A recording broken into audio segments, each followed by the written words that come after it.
Let's do this. The Cult of Hockey podcast by the faithful and for the faithful. I'm David Staples of the Edmonton Journal, and I'm here today with Kurt Leavins. Welcome, Kurt. Hey, David. Well, I predicted the Oilers in 5, so I guess, that's their one loss. There you go. That's it. That's it, Kurt. I said Oilers in 6. Wow. That was a tough game, but that was a great game. Yeah, You know, this is terrific hockey, right? Like, what a series. Yeah. It's a down. Oh, all the Oiler fans are down right now because we didn't get that adrenaline rush. The big hit of the good feels because Florida won in overtime, and it was a breakaway goal, a tough goal against. And it was a tough game in a lot of ways. There was a lot of issues with the referees from both sides. Mm-hmm.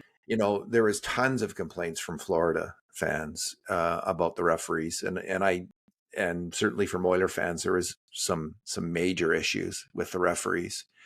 So, but that's also playoff hockey, isn't it? That's what happens, and you just got to fight through. Yep, it sure is. And you know what?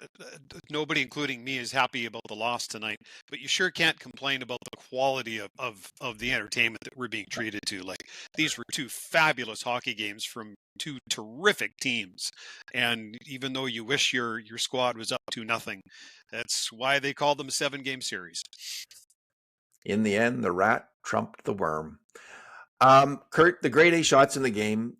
And this is a preliminary count. I'm going to go over it again tomorrow, and it often changes. Bruce McCurdy used to do this with me in real time, and it was great to have that second set of eyes. So what I have to do now is to confirm it the next day with another kind of sober look at it. So at this point, it's 25-18 for the Oilers grade A shots. With the subset of 5 alarm shots, and this is I'm a little bit more confident about, we're 12-11 for the Oilers. So essentially even. Both teams had an incredible number, like they had a decent number, but about the same number of really great shots on net. And in the end, Florida got that break when they needed it, and they won the game. So, and you know what, David? I thought that the Oilers were the marginally better team in Game 1 and deserved to win. And those grade A shots, they're always indicative, almost always indicative of winner and a loser in a game. But my eye test told me that Florida was marginally the better team in this game, and I have a hard time arguing with the result being 1-1 going back to Florida. Yeah, Kevin Bieksa was saying that after the game from Sportsnet, that no one can complain about it. This is what it should be. The shots were 46-42 for the Oilers, so they had a slight edge in shots as well. All right, Kurt, let's grip it and rip it. 2 good things, 2 bad things, and 2 numbers. And because it's an Oilers loss and we don't like to belabor things, we're not going to go with 2 bad things each. We're just going to have one. There's plenty to complain about. But and maybe at the end we'll talk about possible changes the Oilers could make. Sure. For next game. How about that? Kurt, what is your good thing? My good thing is the Oilers' third goal. It was a 2-2 game. The Oilers get a power play. The big guys come on the ice, and the big guys deliver. And if this wasn't the prettiest goal of the year across the entire NHL, I don't know which goal beat it. It was pretty marvelous. Especially when you consider not only the 2 key players that were involved in the goal, but the 2 key players that were beat on the goal. Forget Bobrovsky, the goaltender, who didn't have a chance on this goal. But it's Connor McDavid who turns the puck high in the zone. He goes wide. The first thing he does is he dekes Alexander Barkov like he's not there. So the guy who just won the award for the best defensive forward in the NHL, and McDavid turnstiles him. Then he toe drags Aaron Ekblad and just makes him look invisible. And then filters a perfect pass, and I mean a perfect pass through two other Florida defenders right over to Leon Draisaitl, who wham, bam, thank you, ma'am. It's 3-2 Oilers. Just a thing of beauty. And I don't know if anybody noticed it, but usually when the players do the fist bump at the bench after the goal, it's usually the goal scorer that goes first in the lineup. McDavid went first in this lineup. And well, he should have. It was a tour de force. As I said, not only the quality of the play, but the quality of players that he beat was just something else. It's a shame that you score a goal like that and don't win, but that's the way the cookie crumbles sometimes. It was an astonishing move. Kurt, the only goal, I'm still thinking of McDavid's goal against Dallas. Where he rushed up to ice and made that incredible move on Ottinger. It just looked like he sliced through Ottinger with a lightsaber. It did on that one. So yeah. there's that's the only one that comes to mind for me that compares. I mean, Bouchard's goals against Los Angeles pop into my head for this playoff series, but they, one of them was a weird shot that kind of bounced in off a King, and the one though where Draisaitl passed to him was an awfully beautiful goal, but not at the same level as the two McDavid moves. Yeah. So I would say those two moves it's hard to separate them, but that was an incredible play. Yeah. I put this one first just because of the pure quality of competition. It wasn't a third pairing D-man or a fourth line winger that he beat. It was Ekblad and the guy who won the Selke. So now that goal, Kurt, that came after Bennett was called, right, for falling on Skinner. Yes, that was the penalty where they called goaltender interference, and that's what they scored. That was a great call by the refs, and there was lots of complaining from Florida fans and from some commentators as well that was on reputation. So be it. I mean, they know this guy. They know what he does. They know his game. He does it repeatedly, and he finally got called on it, as he should have. I thought that was fitting that happened. He's a snake, and he's a smart snake, because that's usually a good play. Yep. But he got nailed on it, and he should have. And he could have, he could have hurt the Oilers goalie. Like Pickard got hurt, right? That's why Pickard's out of the playoffs. Who fell on Pickard? I can't remember. Can't remember who it was, but you're right. Someone in the Vegas series, right? Oh, it was Hurdle. Big Thomas Hurdle. Yeah. And also made it look like he was an accident. This was accidental. I think the refs are going to have to start looking for those accidental falls on players. And it's like embellishment calls. If a player gets a reputation, the refs are on the lookout. Mm-hmm. They were on the lookout for Sam Bennett, and he rightly got nailed there. It was a break for the Oilers, and I'm going to talk about the breaks of the game, and including, the Oilers got some of them. They needed one more, and they didn't get it. But man, Kurt, unreal. How many of us were some people probably turned off their TV sets when Corey Perry scored. This is my good thing. And I'll tell you, with just under a minute left, there was an incredible play where McDavid set up Draisaitl for a one-timer. It was exactly the play the Oilers were looking for. That great cross-seam pass, and Draisaitl got a lot on the shot. And it just hit Bob Brovsky on the pad. It was an incredible save off an incredible shot, and I just think, oh, that's it. They had their chance. They're not going to be able to do it. From the second period on, honestly, I felt it was a game the Oilers were destined to lose. I had that strong feeling and I was articulating it. My wife was complaining that I was so negative that the Oilers weren't going to come back. And I just didn't. We'll get into why I felt that way. But there was enough that had gone wrong for the Oilers. I just thought, no, they're not coming back. And then it happens. And it happens because of almost superhuman effort by a number of players. Connor McDavid winning some battles and moving the puck. Jake Wallman keeping the puck in, stretching and keeping the puck in.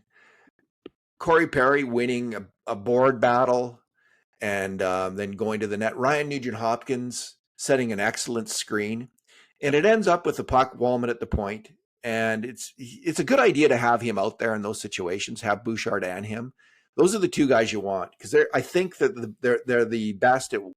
Klingberg's pretty good walking the line too, actually, but Wallman's not bad, and I think he's got a slightly heavier shot than Klingberg. Oh, he does. He's got a gun. And he does it. He puts it at the net, and it bounces off someone, and it goes right to Corey Perry, who pounces on it. And because there's massive number of Florida players in front of the goalie, and there's Ryan Nugent-Hopkins there, and all kinds of chaos, Perry's able to put it in. It was unbelievable, and it's like, whoa. I was shocked because again, I had this feeling of doom watching the game. Even though the Oilers had a good third period, they had 6 before the goal. They had 6 grade A shots to just 1 for Florida. So the Oilers had come on in the third period and had done well after a terrible second period. Yeah, I agree. And so they were battling back, but they just didn't feel to me like a team that was going to win this game, even in the third. And Perry did it. It was a great goal, and it was a great moment, and Oiler fans were ecstatic momentarily. I want to pick up on one decision that was made before that play and give a stick tap to Paul Coffey, because I thought it was interesting that it was Bouchard and Wallman out there, both playing their off sides. Yeah. Right. So Bouchard's over on the left, Wallman's over on the right. So if you think about it, if that's Bouchard that's on the right hand side, he doesn't have that lane to the net to shoot. But because you've got a left-hander over there, he does have that lane, and he can get it in on net. He can get it past the forecheck or the guy that's fronted him and get it through. I'm not surprised that they're starting to put Jake Wallman out in some of those situations, because increasingly through these playoffs, he's showing his quality, his ability to walk the line, his ability to get the puck through to the net, and that was just a good example of that. Full marks for Corey Perry and the other players that you mentioned on that play, but I just thought the subtlety was interesting, how both Bouchard and Wallman switched sides, and it certainly worked to their advantage in the goal. Just looking at the time on ice of the players, and it's hit me more than once, Kurt. Would have been nice to have Zach Hyman in that game. Oh yeah, absolutely. He would have had added some energy when they needed it. But yep, for sure. All right, let's move on to bad things. What's your bad thing? My bad thing is the second period. 2 games in a row, it's been the worst period for the Oilers. In game 1, they were outshot 17-8 in the second period and gave up a goal. Tonight they're outshot 14-9 and gave up 2. It's the long change was a factor in that second period. I think that in combination with Florida's forecheck, which was made of their forecheck system before the series, and rightly so. It's very effective, and it was in both of these games and stretches, not for the entirety of games, but funnily enough through the second period of both games, where they ring that puck hard. It's not a dump. It's not a flip in. It's a hard rim around, and the other forward is selling out, and he's going straight at that defender on the other side. And so that's a tough play to defend against, because you got to get to the puck quick and chip it up and chip it out. But there's a second forward that's coming in support on that forecheck, so you've got a relatively narrow lane through which to get that puck out. So not only are your defensemen constantly recovering and retrieving all night long, but when you're working against a long change in the second period, some of those defensemen have been out there for extended periods of time. And if you look at the shift lengths tonight, the Oilers players had more players with shifts that were 45 seconds and longer than Florida did tonight. And I think to some extent that forecheck and the long change contributed to that, where Oilers defensemen were continually getting caught out for longer periods of time. And you know what? If you think of a few of the icings that were made late in the game, one by Ekholm, who typically is a real smart, steady veteran player, wouldn't make that play. 2 icings by Darnell Nurse, both of which, when Nurse had time and did not have to ice the puck, and was putting extreme pressure on your guys, your tired guys in your own zone. So, boy, I'm being long-winded. So the second period, the long change. I think, Okay. if Florida is allowed to play that game in games 3 and 4, they're going to be tough to beat. I don't know how many times Nurse iced the puck in that game, Kurt, and he had some turnovers too. He was fighting it tonight, I thought. He's got to bring a much better game. He's got to. I think it's just watching him compared to the composure that players like Bouchard and Wallman have with the puck right now. He's not confident with the puck, and I don't know what they're going to do, but I don't think Kulak Nurse is working at all in terms of a pairing right now.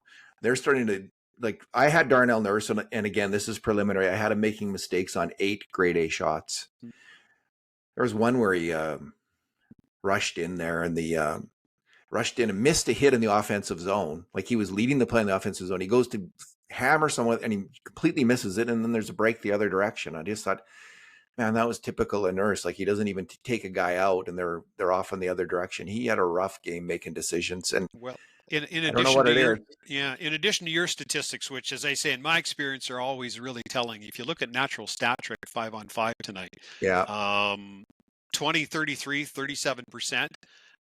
Scoring chances were 13-18, and high dangers were 5-4-8 against. Yeah. He that pairing to me is struggling and needs to be broken up. They need to figure that out. And I don't know what they're going to do about it, but maybe later on in the podcast we can talk about possible let's substitutions talk ahead about of game that. 3, right? My bad thing, Kurt, are the breaks of the game. And I just think more of them went against the Oilers. And this is the nature of hockey, but as an Oiler fans, for me, these are bad things. The first one was one of the worst moments I've seen for referees actually in the National Hockey League. In the entire time I've watched the National Hockey League. Matthias Ekholm loses his stick, and he's killing a penalty because Kane has taken a penalty, and Bennett just kicks it. Yeah.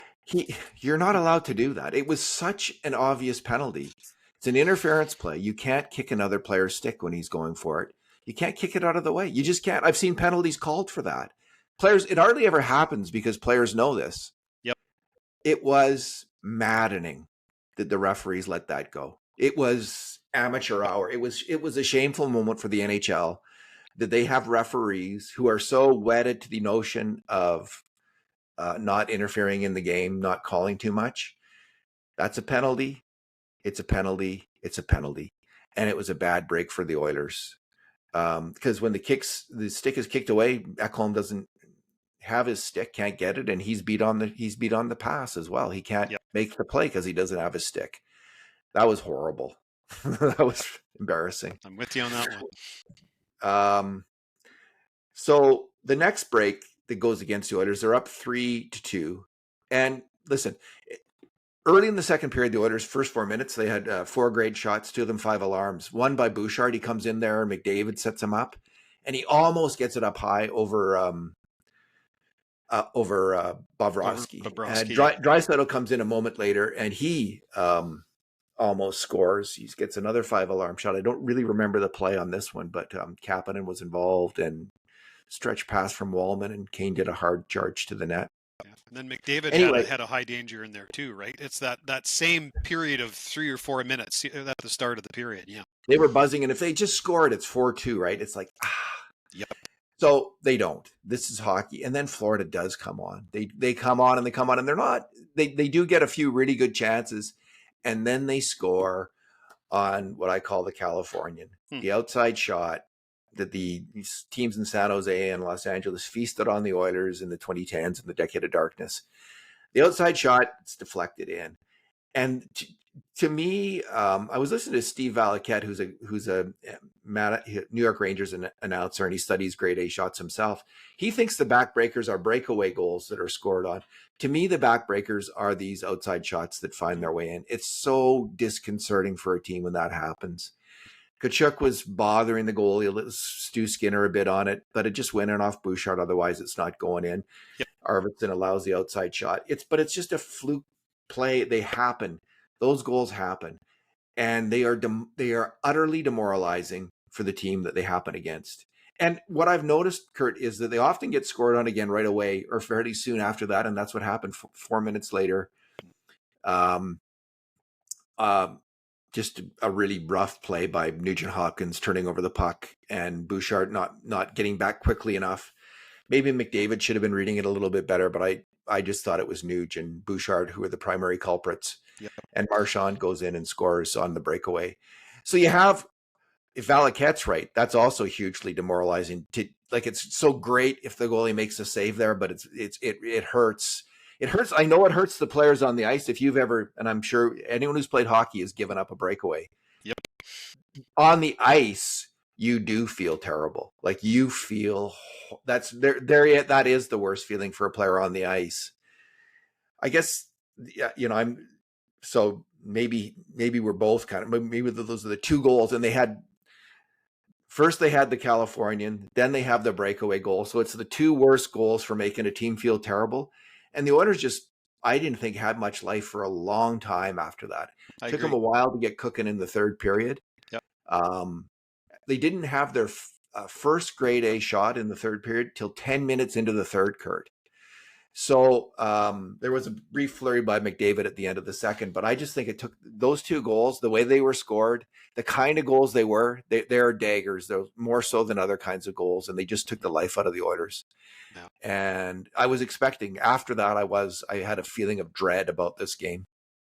Well, the 3-3 goal, it's funny. I think I deserve some of the blame for that goal because after about 3 shifts, I turned and I looked to my lovely wife, Kathy, and I said, they're spending way too much time in their own zone, honey. And about 5 seconds later, the puck went off Bouchard and in the net. I exonerate. Every fan has that feeling all the time that they're to blame. Many fans have that. I've seen that in my hockey life so many times. It's like eventually this is going to burn them. This is going to burn them, right? And sure enough, it did. So quickly, 3 more bad breaks. There was a too many men penalty that should have been called in overtime. That was an awful miss. To me, that was even worse than the Bennett kick the stick in the first period. They were both horrendous. Like they were just both horrendous. Now, and I'm sure Florida fans probably have a list that they could come up with. So I'm not saying that didn't happen. I'm not saying even necessarily that the Oilers had way more power plays than Florida did. They had lots of power plays, but I'm not exactly sure what the number is here. Let me have a look.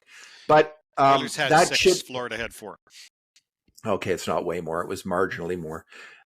Arvidsson, as Craig Simpson said, was breaking in, and he would have had a clear lane to the net. Arvidsson was flying in overtime. I thought he had a lot of energy as a player who hadn't played as much. He was going. And I think if he had that moment, that was a really great moment to finish off the game. And they didn't even call a penalty on it. Yeah. They took away a 5-alarm chance, a near, probably a breakaway chance they took away, and they didn't even call a penalty. Yep. That is again, this is horrendous. Yep. Ekblad had both feet firmly planted on the ice. He hadn't even touched the rail on the boards yet. Like it was right in front of the officials. Like if you don't want to call, stick penalties in the overtime, okay, I kind of get that. But puck over glass and too many men penalties, those are automatics, right? The game situation shouldn't matter for those calls. I thought it was an absolute blown call, and it was a disgraceful one at that. So those 2 refs shouldn't be in the finals. They should boot them out of the finals after that and just bring in some other guys because they can't be any worse than what we just saw. Those are 2 pretty wretched calls. Yeah. I get missing subjective calls, but those aren't. No. Call the game. Call the game. Yeah, I'm with you. Okay, 2 more breaks. Kapanen gets a breakaway. I'm not sure who sent him in there, actually. I'll have to check that out. He gets sent in on a breakaway, and Bob makes a great save. And it's one of those things, great save at one end, and then a short time later, a minute later, the Oilers are breaking in again. And Ekholm makes a pretty big mistake, actually. He winds up for a wicked shot, and he absolutely misses the net. And how many times have we seen, it's not uncommon at least, to see you miss the net, puck ricochets around the boards, and there's a break the other way. He had to hit the net. They're all super tired at that point. Yep. Like I think this Kelly Harudi said after the game, he said this game goal was caused by fatigue. I completely 100% agree. Me He too. was saying Skinner was fatigued. I think Draisaitl was fatigued. I think Ekholm was fatigued. And I think Bouchard was fatigued. Anyway, there's a weird bounce where it kind of bounces into towards the middle of the ice, and Marchand is sent up the middle of the ice on a breakaway. Bouchard blows it, but he's tired. He's got a tired mind, tired body. None of them are quick. For a second, Ekholm and Draisaitl both, for a beat, they both are standing still as the puck is breaking out, and they're watching it. They're tired. They're fatigued. They're not on their horse right away as they need to be. Ekholm, after the shot, is watching the shot, and he's not going back towards the middle of the ice. He not only misses the net, he doesn't do the fundamental thing is after the shot, get back, start moving back to your own zone or to the middle of the ice. He's standing there, Draisaitl standing there. To give Leon credit, after that beat, he takes off with superhuman energy, and he catches Marchand. And this is the other break. Maybe if he doesn't catch Marchand, there's not this weird shot on net, this weird kind of dribbling, awful shot that eludes Stu Skinner. And some people, of course, were blaming Skinner. And Rudy said if Skinner was not tired, he would have made that save. They were all tired at that point. Yeah. Marchand, huge burst. Draisaitl, huge burst to try to catch him, but a moment too late. If he just started a moment earlier, he would have had him. And the game is over. That's hockey. It's a tough moment. As the game went on, I kept thinking, as any overtime game lags, eventually it's going to be a mental mistake that causes it.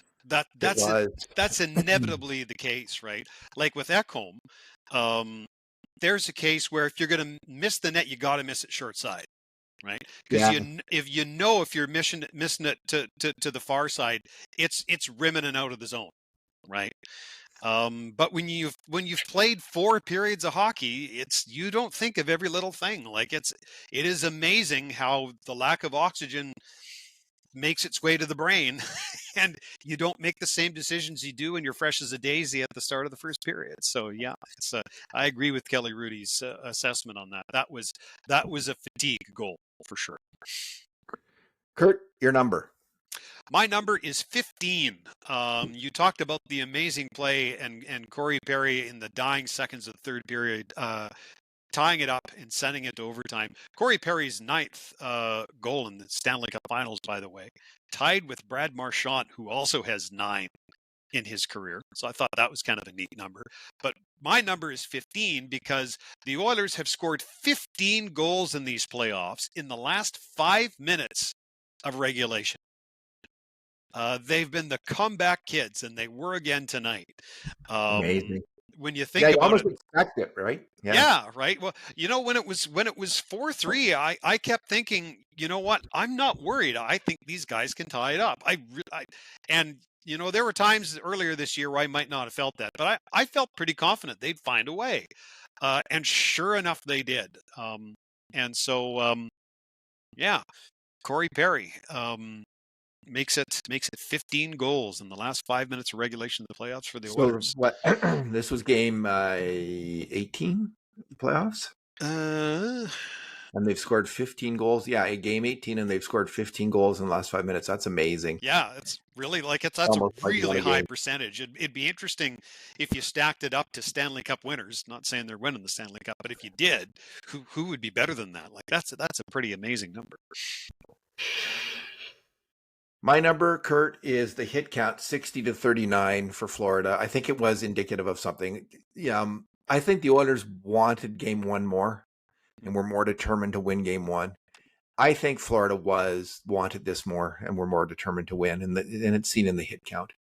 They had a resolution. They were resolved to win. They had decided to win. And in overtime, the Oilers had the first 3 grade A shots in overtime in the first period. And then the 2 of them on the same play in the first minute where Draisaitl got a shot and Frederick got the rebound. Then McDavid had one, but after that, Florida had they had 4, and of course there was that one where Klingberg lost the puck, Ooh, and Wallman was was a little bit out of position perhaps, and it was I talked about the breaks going against the Oilers. Also got some breaks, obviously. yep. That was definitely in the getting a break category. Like, man, that was amazing that didn't go in the net. Skinner made a fantastic save though on the first He shot did. by Marchand. And then they got And then incredibly lucky because the puck slithered underneath his pad and went to the post. And how yeah, Klingberg didn't put that puck in his own net, I'll never know. well, he's very deft with his hands, Klingberg. Like He he is. made a couple plays walking the line tonight which were absolutely fabulous. Yeah. He has his good moments out there. Does John Klingberg? It's Also some interesting. iffy ones, but go ahead. Yeah. It's interesting when you look at the shots in the overtime. It was 13-8 Oilers in the first overtime, but 4-1 Florida in the second. Yeah, and the grade A shots were 2-1 for Florida in the second. And again, Kapanen had that one Yep. great one. But there had been a turnover by Nurse earlier that had been a pretty great shot, I think, by Marchand as well. Boy, that guy, he's coming through. Yeah, so I just think the hit count was, again, Florida, they came on and they took it to the Oilers physically. And it's not like there was any intimidation factors. The Oilers are not intimidated by this team. No. They're trying to intimidate Florida at the same time, and they're really going after some of their defensemen pretty good. Yeah, and the hits were more or less even after one period. It's as the game wore on, Florida's physical game, I thought, took over. Yeah, it sure did in the second period. Let's talk about the next game, Kurt. Yeah. What comes to mind? Is there anything that you would suggest the Oilers should do? Yeah, that's a tough one. I mean, there's things that they could do, but I'm not sure there's things that they should do. I think the one thing that's obvious to discuss is Troy Stecher. Do you consider bringing Troy Stecher into your lineup?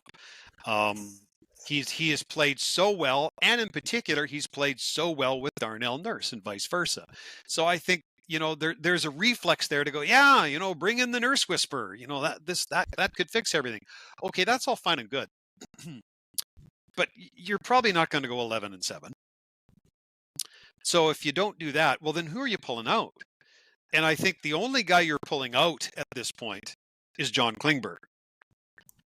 And I'm just not sure that's a good trade-off. I'm sorry. And I have undying respect for Troy Stecher. He plays a lot the way I played, frankly. So I see a lot of myself in him, except he's a hell of a lot better than I ever was. But I just don't think taking Klingberg out is the answer. And there isn't another D-man you're taking out for Troy Stecher. I'm sorry. I mean, there isn't. So I think it's a conversation you can have, but I'll be really surprised at the end of the day if they do. I think on merit of the 6 players, Nurse has played the weakest of the 6 in the playoffs, but they're not taking him out. Well, in this series, he's been good in the playoffs. He's been up and down, Kurt. This is where we'll disagree. I think Darnell Nurse has been playing the best two-way hockey of his career. I agree that he had a rough game tonight, and generally speaking, a rough 2 games. I'm with you there, but I think he's been good in the playoffs up until now. I think he was good when they paired him with Stecher. He found his game against when that happened. He was good in those run the games, but before then, no, he was struggling with his partner. And after then, since he's been with Kulak, no, I haven't seen it. I think that partnership, it isn't working. It doesn't work. So listen. I don't necessarily disagree with you with the Kulak thing. So that's fine. So they're not taking out Nurse. I agree. They're not taking him out. I think he's been the weakest defenseman, but they're not taking out Darnell Nurse to put in Troy Stecher. No. And I don't think they're taking out John Klingberg to put in, nor should they. John Klingberg's been a better player. And Stetcher's size could be a real problem against Florida, frankly. Yeah. So what can you do? I just think you mix up the pairings. I think Kulak and Nurse is not working. And so you could go, let's say you go back to Kulak and Bouchard, which worked. And then you go Wallman and Nurse. And then you go Klingberg and Ekholm. That would be one thing you could do. You could also try Klingberg, who is in some ways a similar player to Stecher in that he's fast and really good with the puck and he's agile with Nurse. So you could go Klingberg and Nurse, um, Wallman and Kulak, and Ekholm and Bouchard. See, Those, the one thing go I ahead. wouldn't do, and I don't think Paul Coffey will do either, is I don't think he'll go with a pairing that he hasn't used all season. And Darnell Nurse and John Klingberg haven't played together, so I have a hard time imagining him doing They've that been now. together about 50 minutes in the playoffs, Yeah, and but that's they're that's 5 goals for and 0 against. Like yeah, they last time I checked. yeah. So um, I I don't even know if they see this as a problem, Kurt. I think it's a problem. I think they got to figure out a better. You need the right partner for Nurse, or it doesn't work. It isn't Kulak. They're too similar in a lot of ways. They're the kind of big loping guys. Nurse needs to play with a guy that doesn't skate in circles, who goes point to point fast. And could be Wallman. Maybe Wallman would be the best bet to be with Nurse, but it's not. Yeah, I don't It's think not Wallman Kulak. is that north-south guy that you're describing, though. Stetcher is. Like I buy what you're Well, describing we with can't. Stetcher, but Let's not talk about, because they're not going with Stetcher. Do you think? Like I don't like. So we no, have to think. no, that's So what I what would said. you? Okay, so I what think would you do it's then? worth the conversation, but I wouldn't If you had to change partnerships, I wouldn't change anything. you wouldn't. Okay, I so wouldn't you change agree anything. that Nurse and Kulak isn't necessarily doing that great, They're not doing but that you great. think it's up to them to figure it out. I think these are two veteran defensemen who I think the Oilers trust, and I think you march them right back out there and say, be better in game 3. That's if You know, I'm the coach, that's what I do. they weren't exploited on goals tonight. I don't think they were scored against, if I'm not mistaken. So, But so there's that. I mean, Darnell certainly had a rough night, right? Like in he yeah. did, but it was not like Nurse and Ceci, who actually cost them the first game of the Stanley Cup Finals last year by giving up goals. So it hasn't, and they finally then moved away from Nurse and Ceci after like banging their heads against that wall forever. Mm-hmm.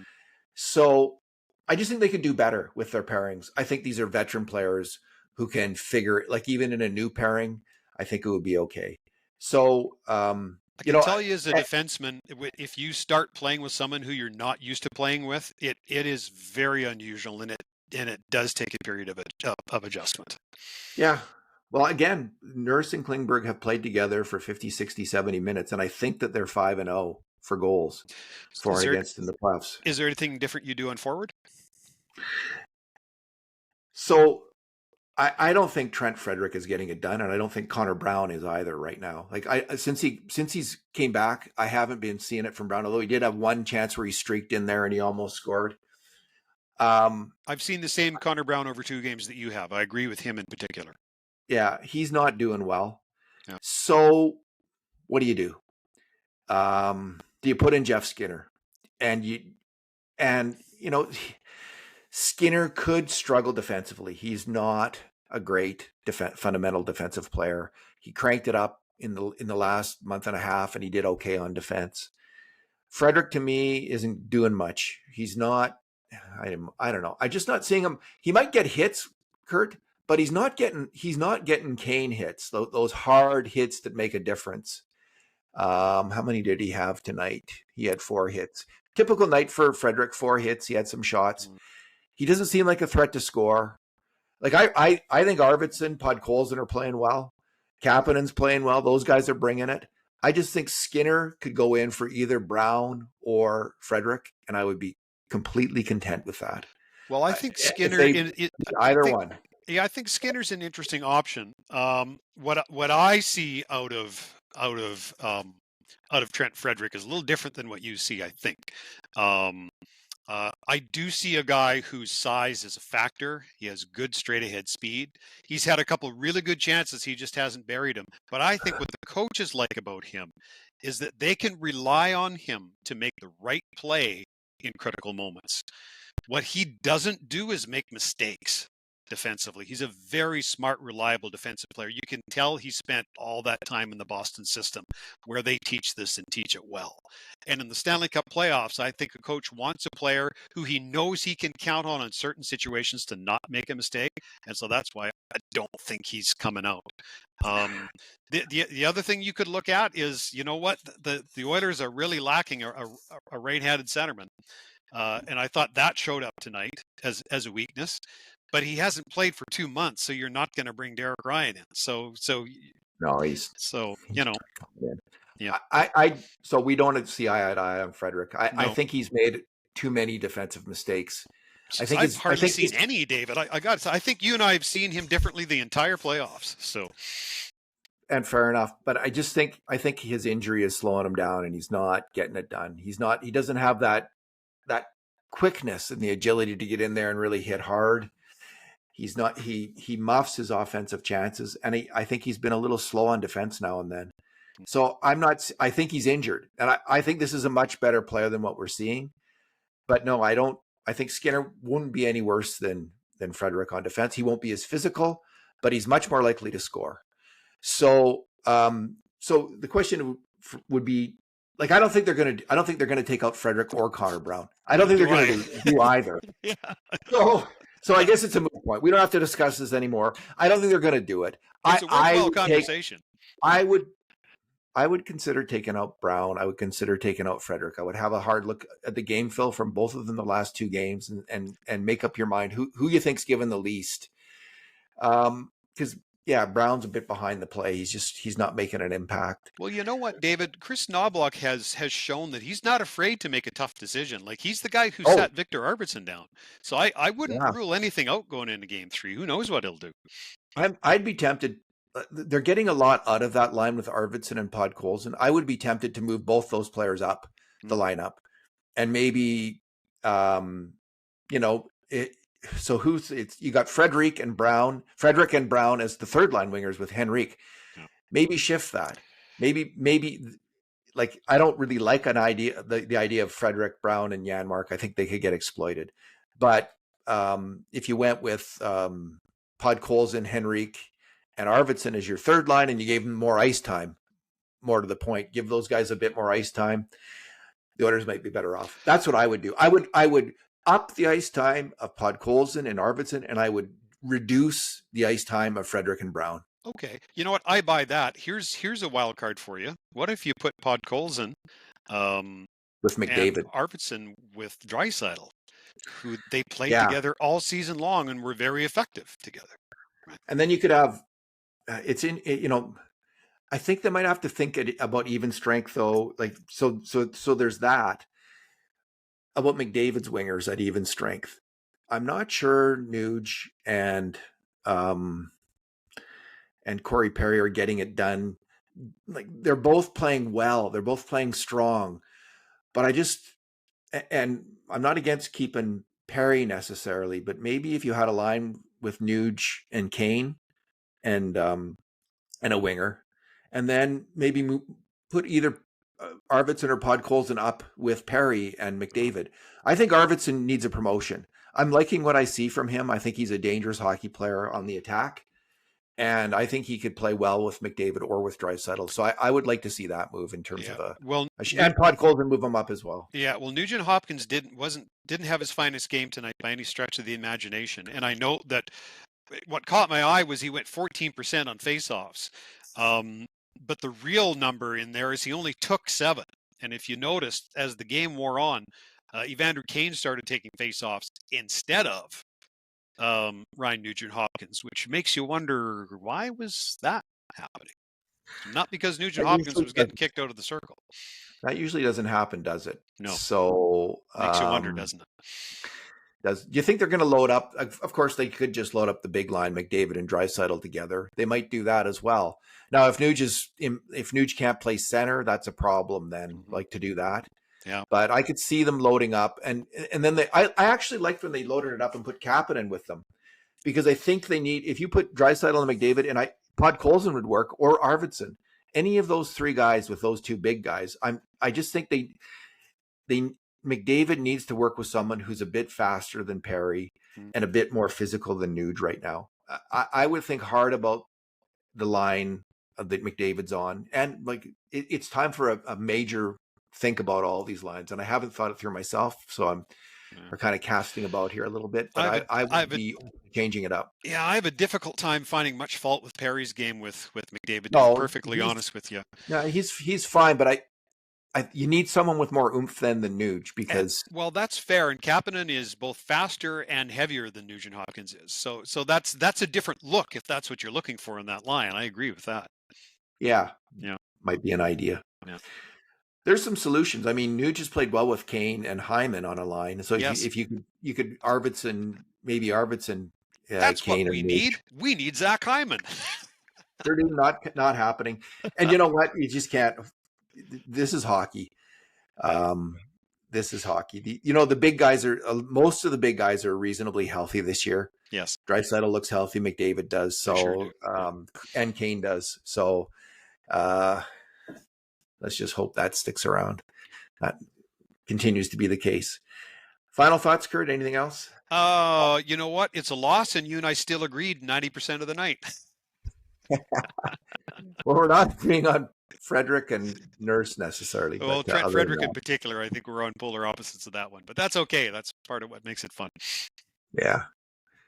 Alrighty, Kurt. Well, thanks for talking tonight. Always a pleasure. Thanks, David. And in the meantime, and in between time, and until we meet again, Bruce McCurdy in the Hall of Our Fathers, having a cold one with the Hockey Gourds.